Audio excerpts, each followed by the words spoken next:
کسی را که الله کافر گفته تو را کافر نگویی خودت هم کافر میشی. اگر کس بگه یهود کافر نیست، نصارا کافر نیست، میگه سه خداست، تو میگی نه کافر نیست، در جنت میره. خودم انسان چی میشه؟ کافر میشه. چرا گپ الله را رد میکنه؟ الله میگه لقد کفر الذين قالوا ان الله ثالث ثلاثه. الله میگه کافر است. لم يكن الذين كفروا من اهل الكتاب والمشركين منفكين حتى تأتيهم البينه. الله متعال میگه اینا کافر هستن.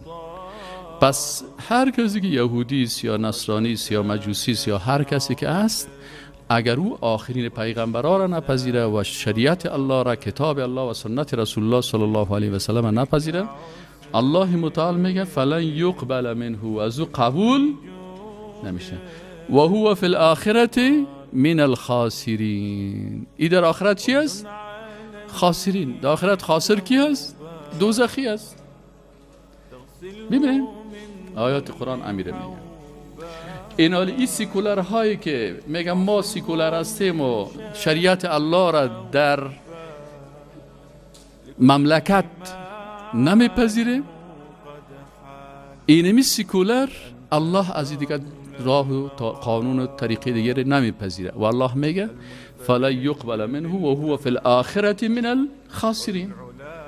کیف یهدی الله قوما کفروا بعد ایمانهم. چه قسم هدایت میکنه الله یا هدایت بکند الله متعال قومی را که کفر و کافر شدن بعد ایمانهم، بعد از ایمانشان. سعی کنین. بعضی کسا میگه که برادرها شما برای مؤمن آیت چرا میخوانین؟ او خود مسلمان است. وقتی که آدم مسلمان بود خود این آیات خود بر کافران نازل شده.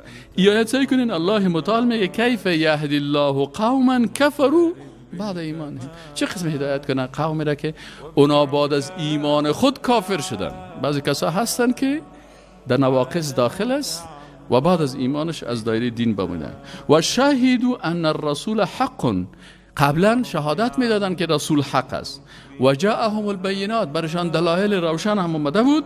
الله قوم ظالمی را که بعد از پذیرفتن و قبول کردن پیغمبر بعد از او سیکولر میشه، بیدین میشه، پیغمبر اسلام رد میکنه، قرآن رد میکنه، شریعت الله را رد میکنه، الله متعال میگه که والله لا یهدی القوم الظالمین. الله قوم ظالم هدایت نمیکنه. خب چی جزایشان است یا الله؟ این سیکولرهای بیدین، این یهودیایی که کافر شدن بر رسول الله صلی الله علیه و سلم و شریعت الله، این نصرانی هایی که قبول نکردن کتاب الله و سنت رسول الله صلی الله علیه و سلم، جزایشان چی است؟ الله متعال میگه اولئک جزاؤهم.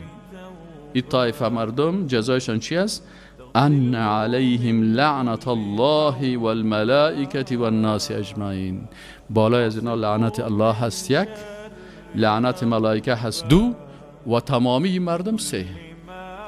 و لعنت چه قسم تعریف میکنن علما؟ میگن اللعن الطرد من رحمت الله. لعنت چی است؟ راندن یک کسی است از رحمت الله. کسی که از رحمت الله رانده شد، جنت رحمت الله است. جنت رحمت الله است و از رحمت الله رانده میشن.